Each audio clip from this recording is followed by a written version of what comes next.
네, 윤석열 대통령에 대한 체포영장 청구와 관련해서 김성훈 변호사, 정치팀 김민영 기자와 함께 더 얘기 나눠보겠습니다. 어서 오세요. 안녕하세요.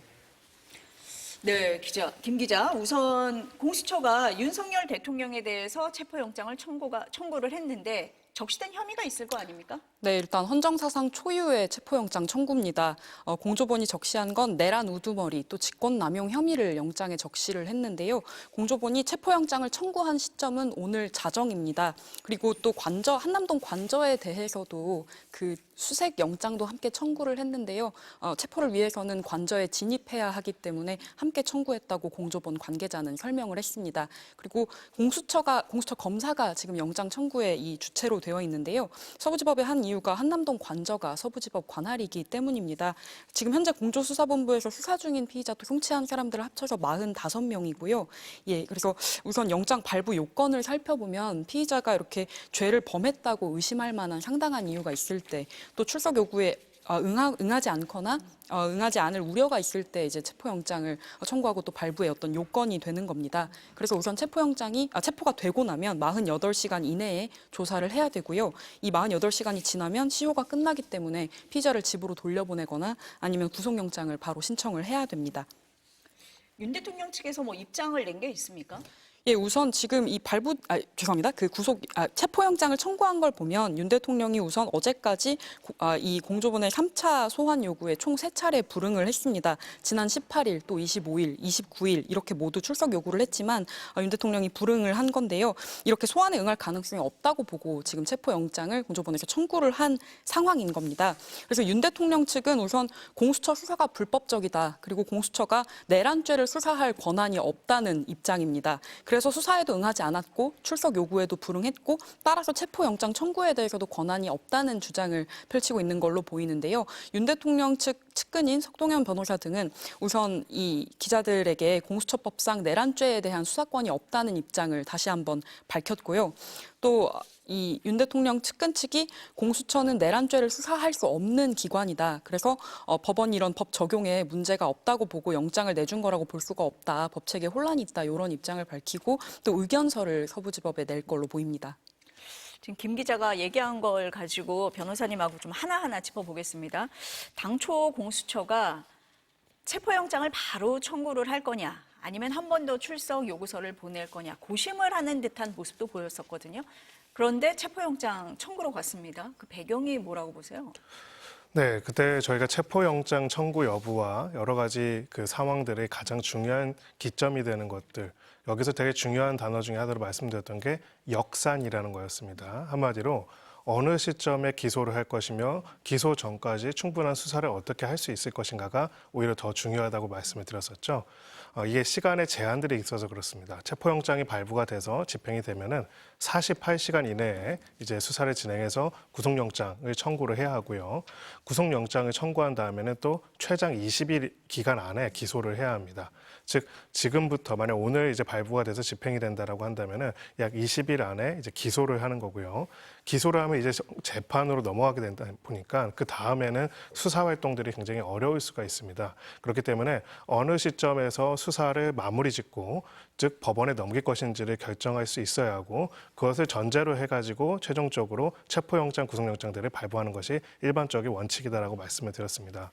그런 점에 있어서는 공수처가 이제 최초에 체포영장 발부 가능성 혹은 청구 가능성에 대해서 굉장히 조심스러운 태도를 보였던 것 중에 하나는 해당되는 범죄가 워낙 중한 범죄이고 또 관련 인물들도 많기 때문에 그 기간 안에 수사를 다 끝낼 수 있을 것인가에 대한 고민들이 있었던 것으로 보이거든요. 다만 이제 지난주 금요일에 검찰의 중간 수사 결과 발표가 있었고 정확하게는 김영현 전 국방장관에 대한 기소가 있었습니다. 그리고 그 공소장 내용이 굉장히 충격적이었죠. 그 내용들을 보자면은 그 내용에 있는 내용들이 각각의 사령관, 경찰청장 또 뭐 이제 김영현 전 장관과 관련돼 있는 인물들에 대한 조사 결과가 그 정도로 수집되어 있으면은 지금 현재 내란죄로 기소하는 데 있어서 충분한 어떤 자료들이 수집되어 있다라고 볼 여지도 없지 않습니다. 결론적으로는 지금 현재 이제 체포영장 청구는 계속 소환에 불응하는 부분들도 있지만은 한편으로는 기소하는 데 필요로 하는 수사가 각 기관들 차원에서 얼마나 이루어졌는지에 관해서 상당한 자료들이 있다라는 그런 내부적인 판단이 있을 가능성도 배제할 수는 없다 이렇게 보여집니다. 그러니까 변호사님 말씀대로 이제 공수처에서 체포영장을 청구할 거냐 말 거냐를 얘기를 했을 때 예비조사가 충분히 돼 있느냐, 혹시 그 부분이 안 돼 있어서 조금 미루는 거 아니냐, 또 공수처에서 브리핑을 할 때 영장 청구까지는 좀 멀었다라는 얘기를 해서 그런 얘기가 나왔는데 기소를 염두에 두고 역산을 했을 때 지금은 어느 정도 그게 갖춰져 있는 상태다 이렇게 보시는 거네요. 네, 결국 핵심은 굉장히 복잡해 보이지만 어떻게 보면 되게 단순합니다. 지금 일단은 지금 뭐 화면에도 뒤에 나와 있지만은 국회에 저렇게 군을 투입해가지고 했던 때 어떤 지시를 했고 구체적인 어떤 목적이 있었는지, 즉 헌법상 보장되어 있는 국회의 계엄 해제 의결권을 방해할 목적으로 군을 동원해서 또 경찰을 동원해서 국회를 봉쇄하고 또 국회의원들의 계엄 해제 의결을 막으려고 하는 구체적인 지시를 내렸다. 만약에 이 지시를 내렸다는 점만 확인이 된다라고 한다면은 사실은 내란죄 혐의를 벗기는 매우 어렵다라고 볼 수가 있습니다. 근데 아무래도 지금 이 상황에서 여러 가지 뭐 그 뒤에 사전의 배경들도 있겠지만은 그 핵심적인 지휘관들, 뭐 수도방위 사령관, 그리고 특전사령관, 그리고 경찰청장, 그리고 이제 서울청장 등이 진술에서는 구체적으로 당시에 의원들의 계엄 해제 의결을 막거나 뭐 총을 쏴서라도 끌어내라거나 하는 지시들을 했습니다. 이 진술들을 한 사람들이 누구냐면은 바로 윤석열 대통령과 김영은 전 장관이 임명한 사령관들이거든요. 실제로 당시에 현장에 투입됐던 사람들이고요. 핵심 중요 임무 종사자들의 진술이 다 확보된 상태라는 점 등을 고려해 봤을 때는 뭐 나머지 언제부터 구체적으로 준비했고 얼마나 많은 병력이 동원됐는지, 특히나 뭐 HID 등을 통한 뭐 국내 테러 의혹까지 있는지는 더 조사를 해봐야겠지만은 적어도 내란죄의 핵심적인 내용인 국헌 문란의 목적의 폭동, 즉 국가의 헌법 기능을 무력화시키고 그걸 바탕으로 해서 자의적인 통치를 하려고 했다라는 부분들에 대해서는 상당한 증거가 김영현 전 장관에 대한 수사로서 밝혀낸 부분들이 있지 않을까라고 추론해 볼 수 있습니다. 그러면 혐의는 지금 뭐 내란, 우두머리 혐의, 또 직권남용 권리행사 방해 혐의 뭐 이렇게 요약을 해볼 수가 있습니까? 어떻습니까? 네, 그렇습니다. 이제 직권남용 권리행사 방해와 내란 우두머리 혐의고요. 내란 중요임무 종사자에 대한 기소가 이루어진 상태이기 때문에 그럼 내란은 우두머리가 없는 경우는 없습니다. 중요임무 종사자만 있지는 않기 때문에 그런 어떤 국헌문란 목적의 구체적인 기획과 실행을 했는지 그 최종적인 결정권자가 누구였는지에 대한 부분들이 우두머리 혐의라고 볼 수가 있고요. 그 혐의에 대한 이제 기소가 남겨져 있다라고 볼 수가 있고요.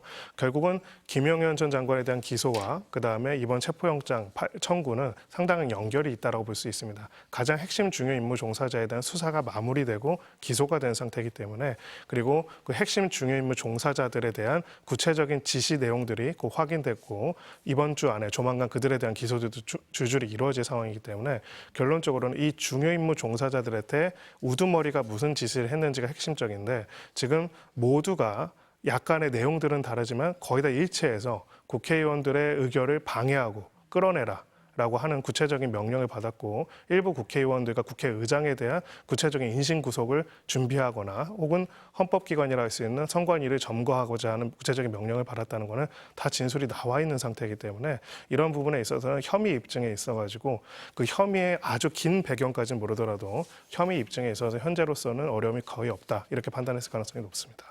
근데 공수처가 오늘 보니까 체포영장과 함께 수색영장도 같이 청구를 했거든요. 어떤 이유라고 보세요? 네, 결국은 이제 그 수색 압수가 있고 수색이 있습니다. 수색이라는 거는 이제 그 해당되는 장소에 대해서 뭔가 증거라든지 범죄 물증이 없는지를 확인해 볼 수 있는 그런 거라고 볼 수가 있는데요. 두 가지 의미를 가지고 있습니다. 일단은 지금 체포영장에만 관련해 가지고 말씀을 드리면은요, 결론적으로는 지금 이 체포영장이라는 거는 소위 수사에 계속 응하지 않거나 또 이제 응하지 않을 것인가 확실한 경우에 발부를 하는 거거든요. 결론적으로는 이제 그 체포영장을 집행하려면은 현장 장소, 그러니까 지금 이 사람이 있을 장소에 대한 수색 또한 같이 필요합니다. 근데 일반적인 장소라고 한다면 예를 들어서 그냥 일반적 건물이라면 뭐 모르겠지만은 대통령 관저 같은 경우에는 또 영장 집행 과정에 있어서의 충돌이 발생할 수도 있기 때문에 그런 면에서는 체포영장과 함께 또 그 체포 대상자에 대한 또 확인을 위한 수색영장도 같이 청구했다고 볼 수 있습니다. 그러니까 현직 대통령인 상황, 또 한남동 관저라는 상황, 이런 것을 감안을 해서 체포영장뿐 아니라 수색영장도 같이 청구를 했다. 이렇게 봐야 되는 거네요. 네, 그렇습니다. 네. 결국은 이제 영장이라는 거는 수사기관이 청구하고 사법부가 발부를 하는 겁니다. 그렇기 때문에 그 사법부에 발부한 영장을 바탕으로 해서 체포와 수색 과정을 진행하겠다는 것이 지금의 결정이라고 볼 수 있습니다. 지금 아까 김민영 기자가 얘기를 했지만 오늘 새벽 0시에 청구가 됐어요. 근데 지금 이제 오후 2시가 좀 넘었습니다. 언제쯤 발부가 된다라고 예상을 좀 할 수 있을까요? 네, 뭐 보통 이제 체포영장 같은 경우에는 체포영장 자체의 요건이 갖춰지는지에 대한 심사는 훨씬 더 빠르게 이루어지고요. 이거는 이제 비례적입니다. 왜냐하면은 체포영장을 통해서 인신구속을 할 수 있는 기간이 48시간밖에 안 되기 때문에 기본적으로는 그걸 고려했을 때 아주 긴급한 필요가 있을 때 체포영장을 발부하는 거기 때문에 어찌 보면은 오늘 안에 결론이 나올 가능성도 있다라고 보여지고요.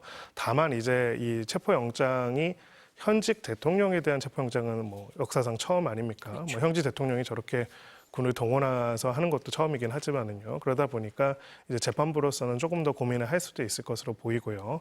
다만 이제 지금 사안의 엄중함, 그 내란죄 우두머리라는 거는 대통령의 재직 중에 소추를 가능한 내란과 외환 두 가지 범죄밖에 없습니다. 중에 하나입니다. 그중에서 가장 강력한 범죄이기 때문에 그런 부분에 있어서는 도주 및 증거인멸의 우려가 높은 상황, 그리고 그 범죄가 미치는 대한민국이라는 민주공화국에 미치는 큰 위험 등을 고려했을 때는 체포영장 발부에 너무 오랜 시간을 거치지 않을 가능성도 배제할 수 없다라고 보이고요.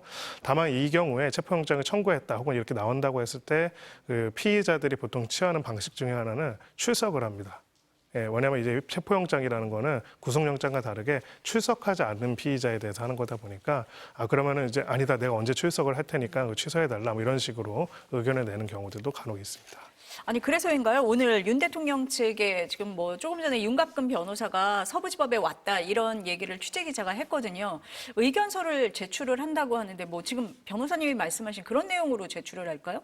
네, 그렇습니다. 결국은 이제 자신들이 정당한 사유 없이 출석하지 않은 게 아니라 정당한 사유가 있어서 출석하지 않을 거고 앞으로 수사 과정에 협조할 거기 때문에 체포를 하지 마라, 영장을 발부하지 말아달라 이런 취지의 의견서를 내지 않을까 싶습니다. 그러면서 이제 공수처에 뭐 수사권이 없다 뭐 이런 이야기들을 할 텐데요. 그러면 이제 사실은 뭐 피의자 입장에서 수사기관을 결정한다는 건 말이 안 되지만은 그러면 피의자 입장에서 정당한 수사권을 가져서 내가 나갈 곳이 어딘지에 대해서 입장을 밝혀야 하거든요. 근데 경찰, 검찰, 공수처 어느 쪽에 이제 소환 통보에도 응하지 않았었고 심지어는 대통령 자격으로서 받은 피청구인으로서 받은 헌재 소송 서류들도 계속 송달받지 않았던 게 명확하기 때문에 이 부분에 있어가지고 얼마나 신빙성 있는 주장으로 받아들일지는 의문이다 이렇게 볼 수 있습니다. 그러면은 이 변호인들이 이런 의견서를 제출을 하는 게 영향을 일정 부분 좀 줄 수 있습니까? 어떻습니까? 네, 원래 일반적 네. 사건에서는 줄 수 있는 부분이 있습니다. 왜냐하면 체포영장이라는 게 아까 말씀드린 것처럼 기본적으로 최종적인 판단을 하기 위해서라기보다는 그 사람이 소사에 응하지 않고 도망갈 우려가 있을 때, 즉 계속 수사를 거부하고 소위 말해서 목리를 부리는 경우에 하는 최후의 수단으로서 하는 거다 보니까 보통은 이제 이제 우리가 변호인도 선임했고 제대로 나올 거고 수사에도 응할 거니까 체포만은 막아달라 이런 입장들을 밝힌다면은 거기에 대해서는 법원에서 일반적으로는 중요한 주장으로 받아들일 수는 있는데요. 다만 이제 지금 사실상 체포영장에 대해서 반박하면서 공수처가 수사권이 없어서 안 한다. 근데 이미 검찰도 그리고 경찰도 수사 관련된 것을 공수처에 이첩한 상태입니다. 그 상태에서 지금 이런 식으로 다툰다는 거는 결론적으로 앞으로 공수처 수사에도 응하지 않겠다는 얘기거든요. 그렇다면 이제 이게 소위 말해서 체포영장 발부를 하지 않더라도 수사에 계속 협조할 것인지가 미지수라고 할 수 있겠죠. 그런 부분에 있어가지고는 공수처의 수사권 논란 등을 이야기하면서 체포영장에 대해서 이견을 제기하는 거는 체포영장 발부를 기각할 만한 중대한 사유가 되지는 못하지 않을까 이렇게 생각합니다. 아니 지금 변호사님 말씀을 하셨는데 그동안은 변호인단이 선임계 제출을 안 했었어요. 근데 오늘 체포영장이 청구가 되고 나니까 부랴부랴 변호인단이 선임계를 내고 하는 모습이거든요. 이게 뭐 적극적으로 대응을 하겠다, 수사에 응하겠다는 뜻으로 읽어야 할지 아니면 일단 급하니까 이렇게 하는 건지 어떻게 읽어야 됩니까? 뭐 일단은 급하니까 네. 그런 거라 볼 수가 네. 있고요. 이제 기본적으로 체포영장은 수사기관을 무시하고 대한민국의 수사기관을 통한 법질서의 집행 자체를 방해하려는 사람한테 이제 발부되는 것이다 이렇게 볼 수가 있습니다. 결론적으로는 지금 12월 3일이고 오늘이 이제 12월 30일이잖아요. 한 27일 동안 얼마나 큰 대한민국에 혼란이 있었으며 지금 그 검찰의 수사 결과로 나온 내용들을 보더라도 뭐 충격을 금할 수 없는 내용들인 상황인데 이 부분에 있어가지고 그러면 실체적 진실이 무엇이며 그 실체적 진실에 대한 책임은 무엇인지를 밝히는 게 수사 과정이거든요. 근데 그 수사 과정에 일절 응하지 않고 이제 이것을 계속 정치적인 논쟁, 정치적인 분쟁 상황으로 끌고 가려고 하는 것 자체가 굉장히 심각한 문제가 있는 부분들이 있기 때문에 그런 부분에 있어가지고는 결론적으로 현재 이제 그 뭐 변호인단을 구성한다는 것 자체가 중요하지는 않을 것으로 보이고요. 이 과정에서 수사를 자체를 지연시키거나 수사 자체를 못하도록 만들고자 하는 부분이 있다면은 여기에 대해서는 법원이 영장을 발부하고 관련돼서 수사를 신속하게 진행하는 것들을 중심으로 생각할 가능성이 조금 더 있다라고 보여집니다. 다만 이제 정치적으로 워낙 민감한 문제이기도 하고요. 실제 이제 현직 대통령에 대한 체포영장 집행이라는 거는 뭐 역사상 유례가 없는 일이기 때문에 그렇죠. 그런 부분에 있어서는 재판부의 고민이 있을 것으로 보입니다.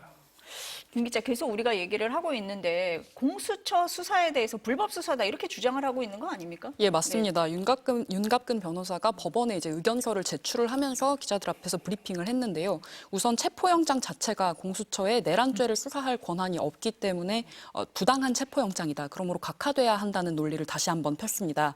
또 내란 혐의에 대해서 이제 자진 출석할 의향이 있느냐는 질문도 기자들이 했는데요. 거기에 대해선 비상계엄은 대통령의 권한이라고 답을 했습니다. 그리고 수사기관이 지금 세 곳인데 어느 수사기관에 그러면은 수사를 받을 의향이 있느냐는 취지의 질문에 대해서도 수사기관에서 판단할 문제고 지금은 체포영장 청구에 한해서만 말씀을 드리겠다고 즉답을 피한 상황입니다.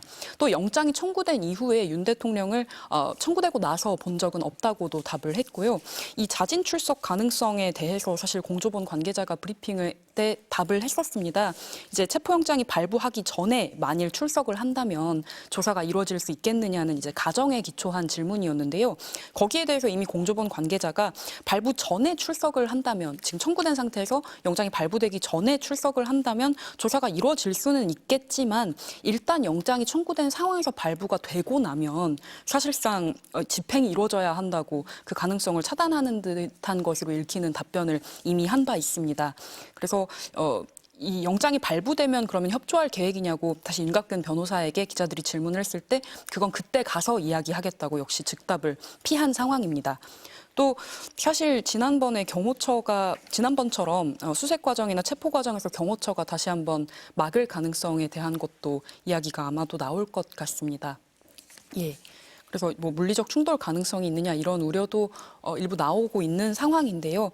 사실 이 전에 대통령 경호처가 삼청동 안가나 대통령실을 압수수색할 때도 거기에 대해서 그 집행을 승인하지 않은 바가 있습니다. 그래서 이제 그런 상태인데 사실 윤 대통령이 지금 탄핵소추안 가결이 돼서 직무는 정지된 상태지만 현직 대통령이기 때문에 경호처의 이 경호를 받으면서 한남동 관저에 머물고 있는 상태입니다. 문제는 그래서 대통령 경호처가 형사소송법상 규정에 따라서 또 이 군사상 비밀이라거나 공무상 비밀이라면서 이 영장 집행 자체를 거부할 가능성도 나오고 있는데요. 다만 사실 지난 경찰 대통령실 압수수색 때도 그래서 이런 것들을 거부해서 경찰이 압수수색을 시도했지만 집행을 하지 못한 사례들이 있었습니다. 다만 이 상황에서 형사소송법은 국가의 중대한 이익을 침해하는 경우가 아니면 압수수색을 거부하지 못하게 되어 있고요. 실제로 만약 경호처 인력들이 이런 영장이 발부된 뒤에 집행을 거부하거나 막거나 방해한다면 이 체포가 될 가능성도 있는 상황입니다. 이거 다시 한번 물어볼게요. 그 자진 출석을 할 의사가 있냐라고 물어봤다는 건가요? 윤갑근 변호사에게? 예, 맞습니다. 그랬더니 거기에 대해서는 거기에 대해서는 우선 그러니까 지금이라도 그러니까 영장이 청구된 이 상황에서 먼저 이렇게 자진 출석해서 조사를 받을 의향이 있느냐는 질문이 나왔던 거고요. 윤갑근 변호사는 그 내란죄 성립 여부에 대해서는 비상계엄이 대통령의 헌법적 권한이고 그 권한을 1차적으로 판단권도 대통령에게 있다고 답을 했고요. 그런데 이제 이 헌법재판소의 그 내란죄의 어떤 국헌 문란의 목적이나 폭동 이런 것들이 없다는 것이 이제 윤 대통령 측의 주장입니다. 그래서 수사 자체가 부당하다는 입장을 고수하고 있는 상황입니다. 자진 출석 안 하겠다 뭐 이렇게 읽어야 되는 거네요. 그렇죠, 변호사님? 아까 말씀하셨을 때 통상의 상황 같으면 대부분의 체포영장이 청구가 되면 내가 나가서 조사를 받겠다라고 하는 게 통상적인 상황인데 지금은 그렇지 않은 걸로 읽히는데요? 네, 지금 뭐 이야기 나온 것처럼 결론적으로는 출석을 앞으로도 안 하겠다는 얘기거든요. 네, 그렇게 읽힙니다. 네. 네, 내란죄 수사 자체가 대통령의 자꾸 비상대권 이런 얘기를 하는데요. 그거는 저기 유신헌법이나 그때 있었던 얘기고요. 비상대권이라는 개념으로 지금 비상계엄을 선포한 거에서 사법심사가 불가능하다라는 거는 이미 97년도 대법원 판례 이후에 받아들여지지 않는 내용입니다. 근데 지금 계속 이제 유신이나 뭐 80년대 초반에 공부했던 내용들을 바탕으로 해서요. 예, 그런 내용들로 수사 자체를 안 받겠다고 하면은 체포영장이라는 거는 수사 자체를 안 받겠다는 사람한테 발부되는 겁니다. 체포영장에서 유무죄를 판단하는 건 아니에요. 근데 지금 아까 거기에 대해서 그러면 수사권이 없어서 이 수사 자체가 부당하다. 두 번째로 수사 자체는 또 하더라도 이 수사기관이 공수처가 수사하는 게 적절하지 않다 이런 주장을 하고 있잖아요. 그러게 말입니다. 네. 그럼 수사 자체가 부당하다는 거는 앞으로도 수사에 응하지 않겠다는 확실한 의지를 표현한 건데요. 체포영장의 발부 요건에는 소환에 응하지 않거나 두 차례 이상 하지 않거나 응하지 않을 것이 명확한 경우가 이런 사안이라고 볼 수 있습니다. 두 번째로 자 그러면 수사기관 중에서 여기 공수처가 수사하는 것이 수사권이 없어서 문제라. 그럼 어디에 출석하겠냐는 질문에 대해서 이제 흥미로운 답변을 했습니다. 그건 수사기관들이 결정할 문제다. 수사기관들이 결정을 해가지고요. 검찰도 공수처에, 경찰도 공수처에, 공급처에도 다 공수처랑 같이 협업해가지고 지금 관련된 수사를 진행을 하고 있습니다. 수사기관들은 결정을 했습니다.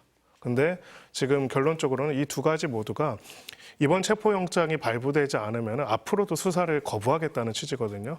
그러니까 지금 이런 방식으로 한다고 하면은 사실상 수사를 통해서 실체적 진실을 밝히고 내란죄에 대해서 현직 대통령에 대한 수사라는 거는요. 단순하게 형법에 나와 있는 내용이 아닙니다. 어디에 나와 있냐면요. 헌법에 나와 있습니다. 우리 헌법에 대통령의 모든 권한은 모든 권력은 모든 지위는 헌법에서 비롯되는 겁니다.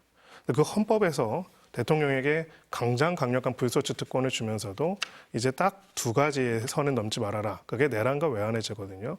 내란과 외환해제를 저지른 범죄자인 대통령의 경우에는 소추가 가능하고 소추가 가능하려면 당연히 수사를 해야겠죠. 수사도 가능합니다.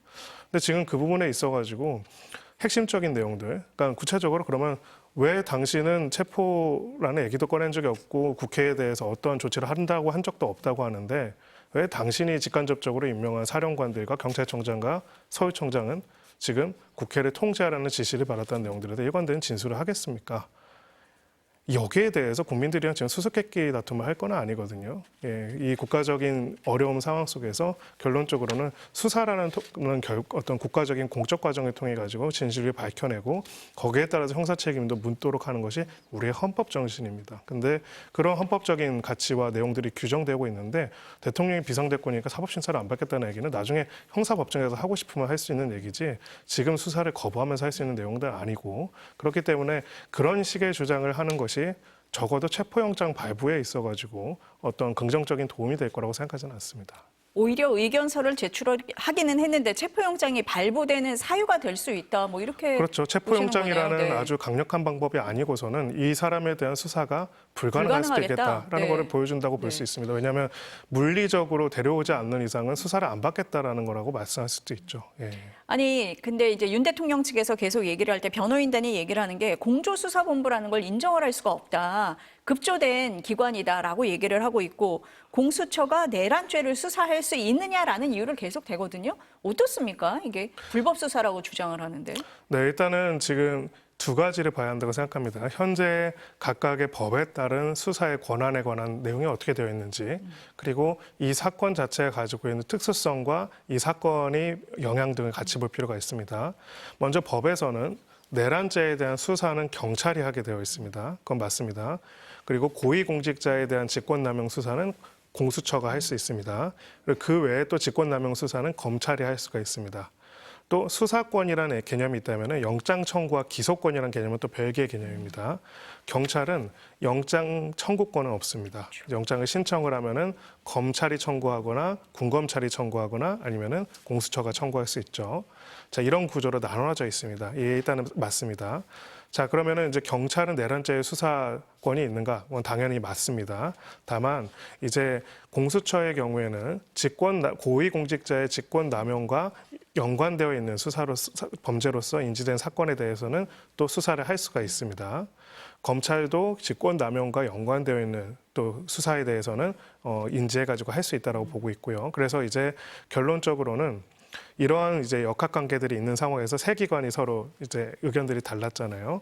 하지만 정리해보면 이제 이렇게 정리가 됐습니다. 수사는 기본적으로 경찰이 그동안 해왔고 검찰도 하고 공수처도 해왔지만은 최종적으로는 공수처의 이첩 요구를 두 기관이 받아들였습니다. 그래서 공수처법에 따라서 현재 수사 중인 범죄와 연관되어 있는 범죄에 대해서 이첩을 요구할 경우에는 각 기관회장은 정당한 이유가 없는 이상 그걸 응해야 한다는 거에 법에 따라서 옮겨간 것이고요. 최종적으로는 이제 기존에 검찰이 수사한 내용, 경찰이 수사한 내용들을 종합적으로 정리해가지고 그걸 바탕으로 해서 기소 여부들을 결정하게 되고요.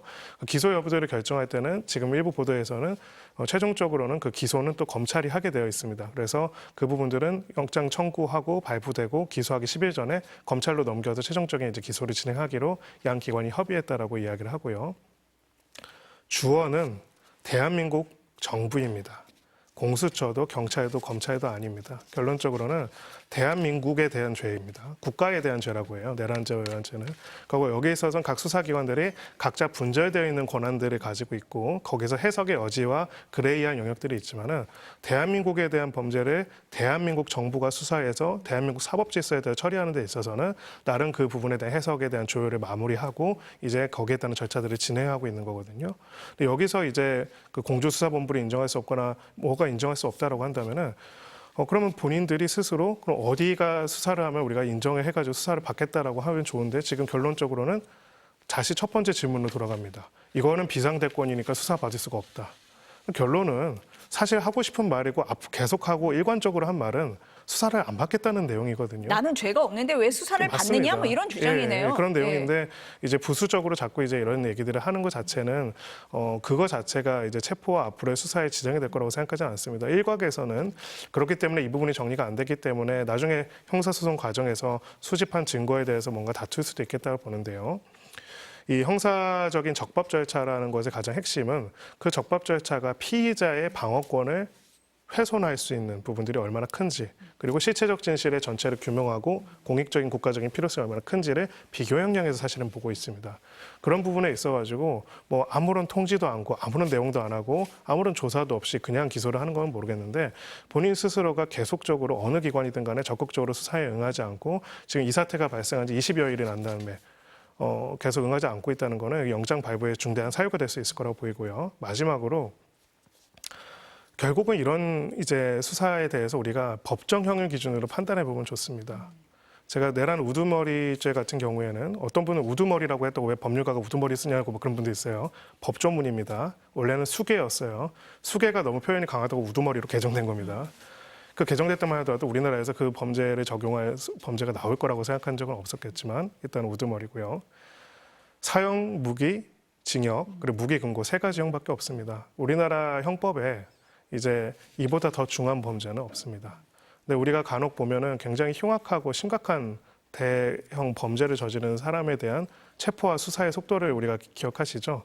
그 체포와 수사의 속도들을 봤을 때 그때 그 적용됐던 그 어떤 범죄보다도 가장 강력하고 심각한 범죄에 대한 수사에 있어가지고 지금 27일이 넘도록 해서 제대로 된 수사가 못 이루어지고 있다는 거는 굉장히 심각한 일이라고 볼 수밖에 없겠죠. 그래서 사실은 체포영장을 각하하거나 기각해달라고 주장한다면은 그러면 본인이 스스로 밝힌 것과 같이 이분과 관련돼 가지고 어떻게 대한민국의 헌법 질서와 사법 질서 속에서 실체적 진실의 규명에 도움을 주고 거기에 따라 책임을 질 것인지를 명확하게 하는 것이 오히려 순리입니다. 근데 그간에 여러 피해자들이 이미 구속영장이 청구돼서 구속까지 됐거든요. 이런 전례에 비춰봤을 때 뭐 공수처나 공조본에서 하고 있는 수사가 불법적이다라고 얘기하기는 어려운 부분이 있을 것 같아요. 법원에서도 그거는 인정을 한 거 아니겠습니까? 네, 그렇습니다. 예. 결론적으로는 이제 여러 그 수사기관이 수사를 하더라도 결론적으로 그 수사 내용뿐만 아니라 그 수사 내용에 대해서는 각각의 이제 권한들이 있는 겁니다. 아까 말씀드린 것처럼 경찰은 내란죄의 명시적인 수사 주체고요. 또 검찰은 직권남용과 관련돼서 수사를 진행할 수 있다라고 보는 이제 그 법 조문을 가지고 있고요. 공수처 또한 고위공직자의 직권남용과 연관되어 있는 수사는 진행할 수 있다고 보여집니다. 기본적으로는 직권남용이라는 것을 직권남용, 그러니까 비상계엄이기 때문에 내란이 아니라고 주장을 하는데 비상계엄을 선포하는 방식으로 내란을 했기 때문에 직권남용이 적용되는 내란죄가 되는 겁니다. 그런 부분에 있어가지고는 어느 기관이든 수사할 수 있는 나름의 권한들을 가지고 있다고 볼 수가 있고요. 그런 부분에 있어서 그거를 수사권이 없다라고 해가지고 거기에다 증거 능력을 모두 배제할 만한 강력한 필요성이 있으면 모르겠지만 그렇지가 않다면은 기본적으로는 여기에 있어가지고는 그로 인해 가지고 이 내용들이 어떻게 향후에 어떤 재판 절차에서 문제가 될 가능성은 낮다 이렇게 생각합니다. 지금 이제 체포영장이 발부가 됐을 경우에 불응할 가능성 계속 제기가 되고 있죠.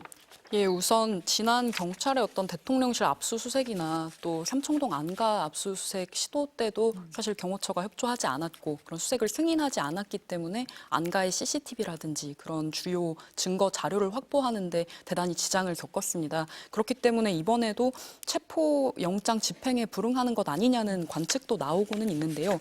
다만 아까 말씀드린 것처럼 사실 이 형사소송법상 국가의 어떤 중대한 이익을 침해하는 경우를 제외하고는 압수수색을 거부하지 못하도록 규정을 하고 있습니다. 그렇기 때문에 만약 지난번처럼 이런 수색과 체포영장 집행에 불응할 경우에는 그런 경호 인력에 대해서 체포할 수 있다는 그 가능성도 점쳐지고 있습니다. 그래서 실질적으로는 어떤 협조가 이루어져야 하지 않는가 하는 전망이 나오고 있습니다. 아니, 압수수색을 한 번도 못 했잖아요, 그동안. 근데 체포영장은 다릅니까? 어떻습니까? 네, 다릅니다. 왜냐하면은 네. 압수수색에 관해서는 형사소송법의 명문의 조문이 있습니다. 즉 국가의 보안상 중대한 필요성이 있는 그런 시설에 대해서는 그 시설의 장이 허락하지 않는 이상 압수수색 영장을 압수수색을 할 수가 없다라는 형사소송법 107조, 108조, 109조일 수도 있어요. 규정이 있고요. 그 1항이고요. 2항은 아까 기자님이 이야기한 것처럼 다만 이제 각 기관의 장은 국가의 중대한 이익이 없는 한 이 부분을 수용해야 한다는 내용이 있습니다. 일단 이런 조항이 명확하게 있습니다. 다만 체포영장 집행에 대해서는 이것을 막을 수 있다는 조항이 명확하게 있지가 않습니다. 그렇기 때문에 기본적으로는 만약에 경호처가 체포영장의 집행을 방해해야 한다라고 한다면 이거는 명확한 공무집행 방해라고 할 수가 있고요. 이 과정에서 공무집행 방해 과정에서 만약에 무기 등을 휴대해서 만약 한다라고 할 경우에는 특수공무집행 방해로 현행범이 됩니다. 경호처는 대한민국 대통령 경호처이지 그 특정한 개인의 사병이 아닙니다. 대한민국의 헌법과 법률 질서 속에서 있는 것이고요. 그 부분에서 대통령에 대해서는 내란과 외환해제가 적용이 될 수가 있고 소추가 재직 중에도 가능하고 재직 중에 소추가 가능한데 수사는 불가능하면 그게 말이 안 되지 않습니까? 소추가 가능하다는 건 어디 하위 법령에 있는 게 아닙니다. 우리 헌법에 있는 내용입니다. 그러면 헌법에 따라서 재직 중에 대통령에 대한 내란죄에 대한 수사 그리고 거기에 따른 기소 전반의 과정에 있어가지고 대한민국의 국가기관 혹은 공무원 혹은 군인, 경찰 누군가가 저항한다면은 그 자체가 대한민국 헌법 질서에 저항하는 거라고 볼 수가 있기 때문에 특히나 영장, 인신 구속에 대해서는 사법부가 판단하게 되어 있기 때문에 사법부가 판단해서 이 사람을 우리 대한민국에서 구속 체포하거나 구속해야 한다고 판단했는데 그것을 대한민국의 일부 기관들이 저항해서 안 한다 그러면은 이거 자체가 기본적으로 심각한 범죄 행위가 될 수밖에 없습니다. 생각해 보죠. 가령 검찰청장, 경찰청장 이런 사람에 대해서 체포영장이 나왔습니다. 근데 체포영장을 집행하려고 하니까 경찰청장 의존하는 경찰관들이 총을 들고 저항한다. 생각해 보셨습니까? 이게 우리가 법적으로 허용이 되나요? 안 되는 거거든요. 왜 그럴까요? 경찰청장, 검찰청장조차도 공무원이기 때문입니다. 지위, 권력, 권한, 경호 이 모든 거는 우리 헌법상 국민들이 위임하고 그 위임한 법률적인 질서 속에서만 유효하고 존립할 수 있는 거고요. 근데 다른 상권분립상 사법부에서 거기에 대해서 이 사람을 영장을 집행해가지고 관련돼서 수사를 진행하라고 한다면은 그것을 따라야 하는 겁니다. 그러니까 모든 공무원들이 충성해야 하는 건 기본적인 대한민국 헌법과 법률의 정신이라고 볼 수가 있죠. 아니, 오늘 한 언론에서 체포영장을 발부받은 뒤에 4차 소환 통보를 해서 심리적 압박을 줄 수도 있다라고 보도한 데가 있었는데 변호사님 말씀을 들어보니까 그렇게는 안 될 것 같은 생각이 들기는 합니다. 어떻습니까? 네, 뭐 사실은 네. 이제 그 공수처 입장에서도 굉장히 그 뭐 이렇게 크게 뉴스가 되는 거 이유 자체가 아무래도 어쨌든 이유와 법리적 정당성을 별개로 이제 현직 대통령에 대한 첫 번째 체포영장이기 때문에 부담이 되는 부분도 있을 겁니다. 그리고 실제로 아까 제가 말씀드렸다시피 체포영장을 발부받았다라고 하면은 피의자들이 바로 이제 소환에 응하는 경우들이 굉장히 많습니다. 그런 부분에 있어서 체포영장 청구와는 별개로 또 발부받은 상태에서 집행을 하기 전에 네. 한번 자진 출석을 해라. 이런 물리적인 이런 국가적인 부담이 없도록 하라라고 요청할 가능성을 배제할 수는 없다고 생각합니다. 근데 지금 현재 보이는 태도는 아무런 잘못이 없다는 거거든요. 그렇기 맞습니다. 때문에 네, 아무런 네. 잘못이 없다라고 하는데 앞으로 이제 적극적으로 어떻게 그 이런 절차 등에 응할 것인지는 사실 상당한 의문이 있는 사안이라고 볼 수가 있습니다. 아니 그동안에도 윤 대통령 측에서 뭐 공조본에서 체포영장을 청구를 하면 법적 대응을 하겠다 뭐 이런 얘기를 계속 했었어요. 근데 청구가 됐습니다. 어떤 법적 대응을 할 수가 있다는 얘기일까요? 네, 일단은 체포영장 자체에 네. 대해서 각하나 기각의 의견을 구하는 거를 하겠다라는 입장인 것으로 보이고요. 오늘 의견 제출을 한 게 그게 하나가 네. 있겠네요. 네, 뭐 그 외에는 뭐 그 외에 어떤 것들을 뭐 더 과한 것들도 생각할 수도 있겠지만은 결론적으로는 저는 이제 이게 그렇게 봅니다. 어떤 분들은 이것을 정치적인 이슈로 보는데요. 저는 이제 법률가로서의 그냥 이슈로 보고요. 그 무지의 베일이라는 개념이 있습니다. 그러니까 모두가 누가 이것이 행위자가 누구, 내가 누구인지에 대한 걸 보지 말고 무지의 베일 속에 들어가 가지고 A라는 사람이 이런 일을 저질렀는데 이런 일에서 국가기관이 이런 걸 하려고 하는데 이 사람에 대해서 어떻게 할까를 생각해 보면은 거기에서는 합리적이고 정의로운 결론에 이를 수 있다는 것이죠.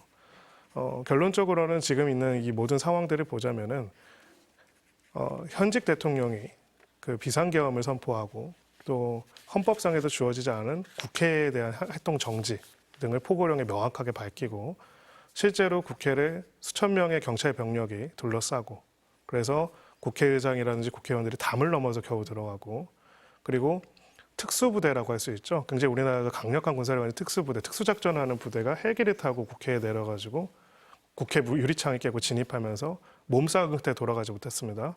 그냥 거기 그냥 가만히 지키고 있었나요? 아니면 들어가려고 하는데 육탄으로 막아냈고 이제 그들도 역시 이런 상황에서 어떤 지금 일부 지시에 따르면 총을 쏴서 뭐 들쳐 엎거나 나오라고 했지만은 그 지시의 이행에 소극적으로 이제 대응했던 부분도 있습니다.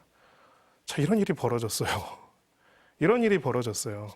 이런 일이 벌어졌고 선관위도 임의로 점거돼 가지고 군에서 통제하는 시간들이 있었습니다.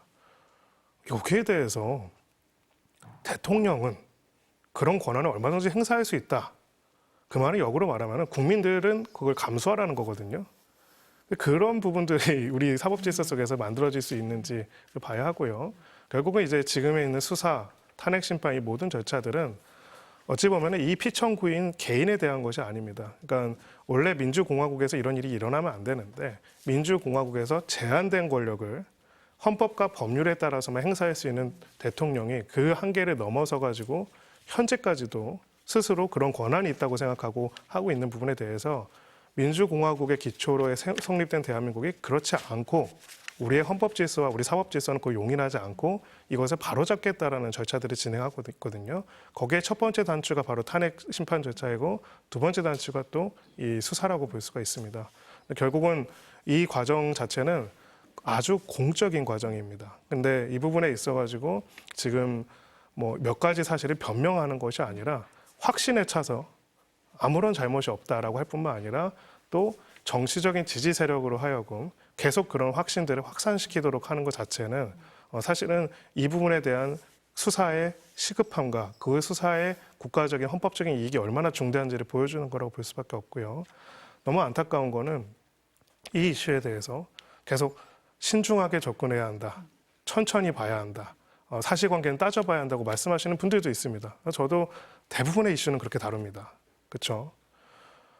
그러면은 우리 국민들은 언제까지 실제로 이런 지시를 했는지 안 했는지에 대해서 천천히 신중하게 기다리면서 봐야 할까요? 10개월이요? 11개월이요? 그 사이에 이제 국가적인 이익이 어떻게 될 것인지, 그 혼란은 어떻게 될 것인지 말할 수도 없다고 생각합니다.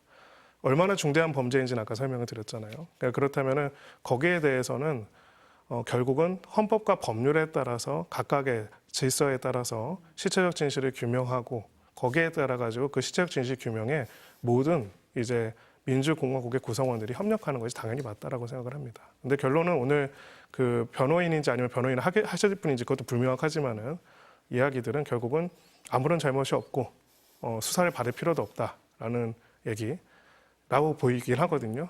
비상대권이라는 표현을 계속 쓰지만은 우리는 왕이 통치하는 국가가 아닙니다. 아니 오늘 이제 공수처가 체포영장을 청구하게 된 데는 아까 변호사님도 잠깐 언급을 하셨지만 김용현 전 장관에 대한 구속 기소가 이루어지면서 어느 정도 혐의가 좀 드러났잖아요. 구체적으로 윤 대통령이 이러이러한 걸 지시했다라는 것도 좀 명확히 드러난 상황 아닙니까? 예, 우선 검찰이 김용현 전 장관을 구속 기소하고 나서 그 공소사실 요지를 자료로 만들어서 냈는데요. 보면 사실상 윤 대통령을 이 비상계엄 또 내란 사태의 어떤 정점으로 지목하는 듯한 윤 대통령에 대한 공소장을 방불케 하는 대목들이 굉장히 많이 담겨 있었습니다. 차례차례 보면요. 우선 이 내란죄의 구성 요건이 되는 국헌 문란의 어떤 목적이 있었는가? 검찰의 판단은 있었다는 거고요. 이 비상계엄 사태가 국헌 문란 목적으로 한 내란이 맞다고 했습니다. 또 폭동. 두 번째 요건인 폭동도 둘 다 해당이 된다고 사실상 밝혔는데요. 차례차례 뜯어보면요. 우선 김용현 전 장관에게 적용된 혐의가 내란 중요 임무 종사 그리고 직권남용 권리 행사 방해입니다. 이 내란이 이런 가담 정도나 지시 정도에 따라서 이 위계에 따라서 나눠지는 건데요.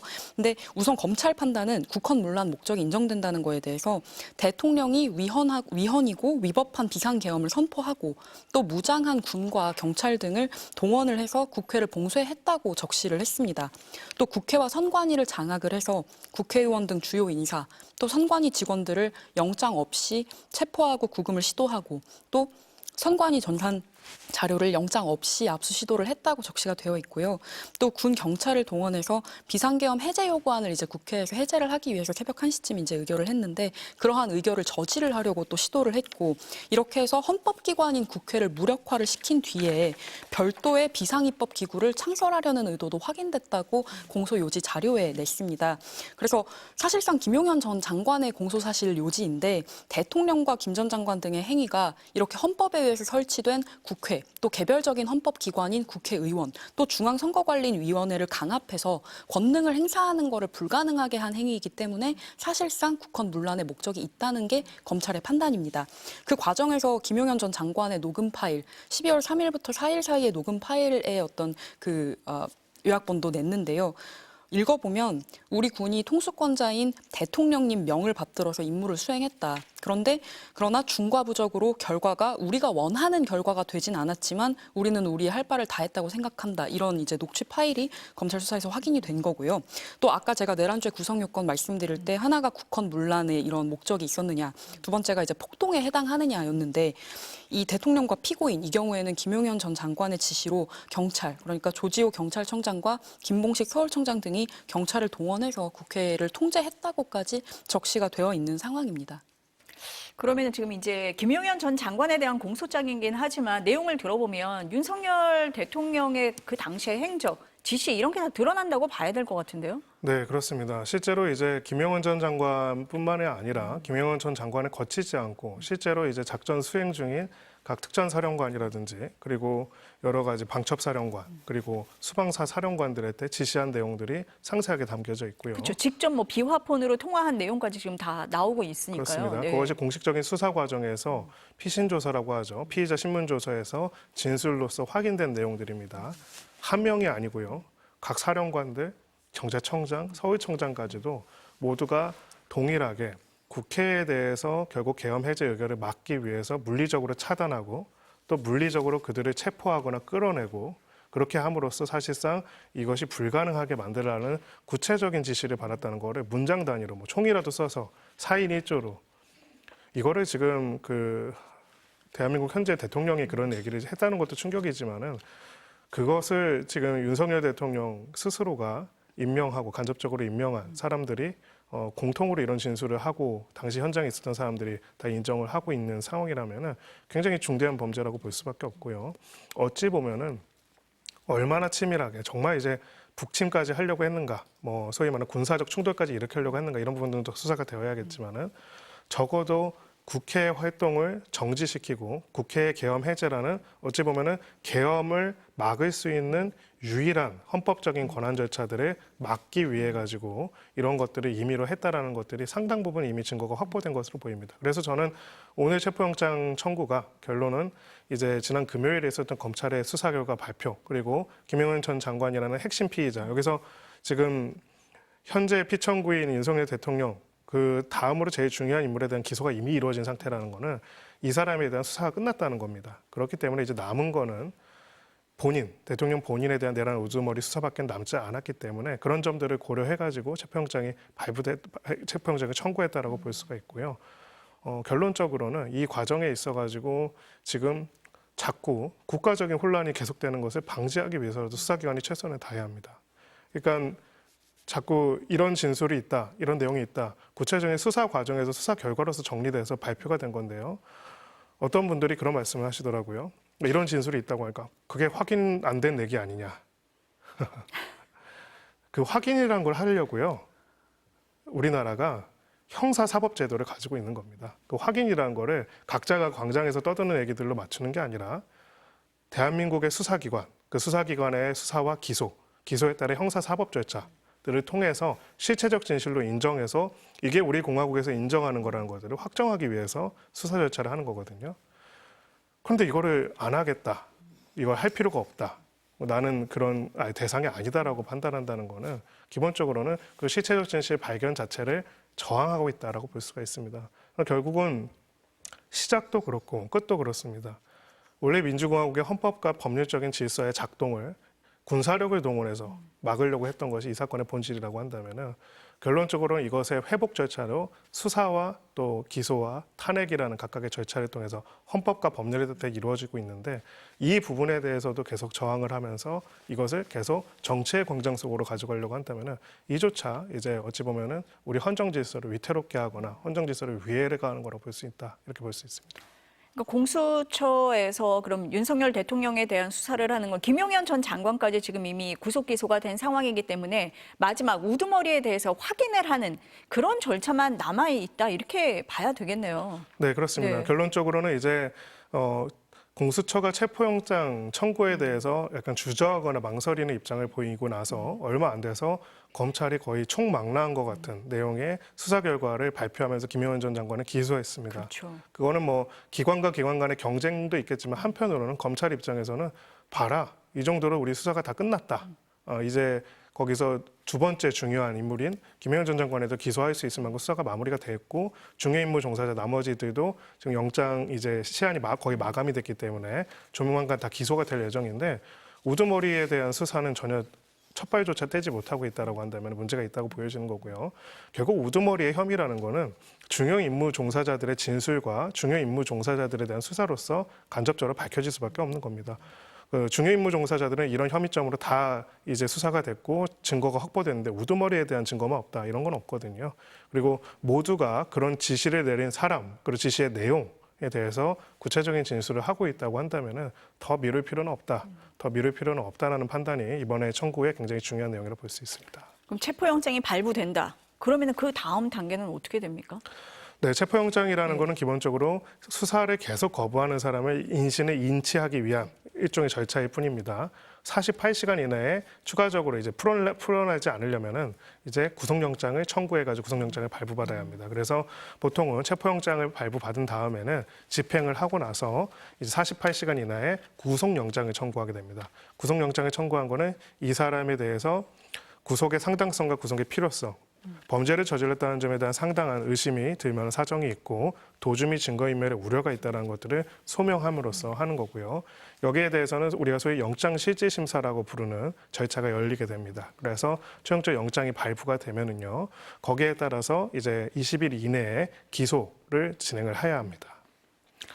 그러면은 아까 말씀을 하신 것처럼 수사가 한 축에 있고 이제 탄핵 심판이 한 축에 있잖아요. 탄핵 심판 쟁점은 그럼 뭐 어떻게 됩니까? 네, 우선 헌법재판소가 윤석열 대통령의 탄핵 심판 사건에 대해서 4가지로 쟁점을 추렸습니다. 첫 번째가 우선 비상계엄 선포 행위 자체가 위헌 위법인지, 또 두 번째가 계엄 포고령 1호 발표 행위, 그다음에 세 번째가 군과 경찰을 동원해서 국회를 방해한 행위, 그리고 네 번째가 영장 없이 중앙선거관리위원회를 압수수색한 행위에 대한 대한 것인데요. 우선 하나하나 차례로 보려면 검찰의 김용현 전 장관의 공소장을 들여다볼 필요가 있습니다. 첫 번째로 계엄 선포가 위헌이냐 위법이냐를 놓고 봤을 때 검찰은 계엄 선포 행위 자체도 위헌이고 위법이라고 판단을 했거든요. 이 언론에서도 굉장히 많이 보도가 된 것 중에 하나가 국무회의가 제대로 어떤 절차적인 요건을 갖추지 못하고 사실상의 요식행위로 끝난 것에 대한 문제도 많이 제기가 되어 왔고요. 첫 번째가 그 쟁점이고 두 번째가 이제 계엄 포고령 1호 발표 행위입니다. 기억을 되짚어보면 굉장히 충격적인 내용들이었는데 정당과 이런 정치 활동 일체를 금지를 하고 또 이 언론을 계엄사의 검열 하에 사실 두게 하는 그런 내용들이 있었잖아요. 근데 이제 그 계엄 포고령 1호 발표 행위 자체가 위헌이냐 위법이냐를 따지는 것이 이제 두 번째 쟁점입니다. 검찰은 여기에 대해서는 국회 정치 활동을 금지한 이 포고령 1호 자체도 위헌이고 위법이라고 명시를 한 상황이고요. 그리고 사실상 김용현 전 장관이 작성을 했고 윤 대통령이 이걸 승인했다는 것이 이제 검찰의 어떤 수사 결과입니다. 그리고 아까 말씀드린 세 번째 쟁점이 이제 군과 경찰을 동원을 해서 이 국회 계엄 해제나 이런 활동 같은 것들을 방해를 했는지 여부가 또 쟁점인데요. 사실 공소장을 보면 아까 더 말씀을 못 드린 것들이 굉장히 상세하게 이 군과 경찰 관계자 수뇌부를 특히 어떻게 대통령이 직접 전화를 하고 또 통화로 지시를 내린 것들이 여러 사람들의 진술이 지금 김용현 전 장관의 공소 사실에 요약이 돼서 나온 상황입니다. 첫 번째가 국회 봉쇄 또 의결 방해 행위인데 대통령이 삼청동 안가에서 검찰의 공소 사실 내용입니다. 직접 조지호 경찰청장 또 김봉식 서울경찰청장에게 계엄 선포가 되면 국회 통제를 하라고 지시를 했다는 내용이 담겨 있습니다. 또 박안수 육군 참모총장에게도 윤 대통령이 전화를 해서 조지호 청장에게 포고령에 대해서 알려주라고 지시를 했다는 내용도 담겼고요. 또 김용현 장관이 그렇게 해서 박안수 총장을 통해서 조지호 청장에게 국회에 이런 경찰을 늘리고 증언을 하고 또 포고령에 따라서 국회 출입을 차단해달라고 이렇게 이 위계에 따라서 어떤 지시를 하다를 받은 정황들이 다 공소 사실에 지금 담겨 있는 상황인 거거든요. 그리고 하나하나 말씀을 드리면 또 수방사 병력이 국회에 진입을 하지 않았습니까? 이제 쟁점이 계엄 해제를 국회가 할 수 있는 권한이 있습니다. 이 대통령이 무조건적으로 계엄령을 선포를 했다고 해서 그것을 통제하거나 이렇게 제한할 권한이 없는 게 아니거든요. 국회에 있는데 대통령이 이 공소 사실을 보면 이진우 수도방위 사령관에게 전화를 해서 수방사 병력과 함께 국회로 출동을 해서 현장에서 직접 지휘를 하면서 국회를 봉쇄함으로써 의원들이 해제 요구안을 의결하는 것을 하라는 취지로 지시를 했다는 내용도 지금 공소 사실에 담겨 있고요. 또 대통령이 당시에 그래서 현장에서 지휘 중인 이진우 사령관에게 전화를 해서 상황을 확인을 하고 아직도 못 들어갔어? 본회의장으로 가서 4명이 1명씩 들쳐업고 나오라고 해. 아직도 못 갔냐? 뭐 하고 있냐? 문 부수고 들어가서 끌어내. 뭐 총을 쏴서라도 문 부수고 들어가서 끌어내라고 지시를 했다는 내용이 지금 김용현 전 장관의 공소 사실 요지에 함께 이 다른 주요 관계자들에 대한 내용도 포함이 되어 있는 상황입니다. 이렇게 말씀을 드리고 가결이 이제 됐잖아요. 계엄 해제 결의안이 가결이 된 01시 03분 이후에도 사령관에게 전화를 해서 국회의원이 190명이 들어왔다는데 실제로 190명이 들어왔다는 거는 확인도 안 되는 거고 그러니까 내가 계엄 선포되기 전에 병력 움직여야 한다고 했는데 이런 지금 굉장히 구체적인 정황들이 나와 있는 상황이어서 그러니까 말씀하신 것처럼 이런 것들을 이제 교차 진술 같은 거를 수사를 통해서 확인을 해야 되는 상황이고요. 그래서 헌법재판소도 신속하게 이런 것들을 하겠다는 어떤 의지를 보이고 있는 상황으로 보입니다.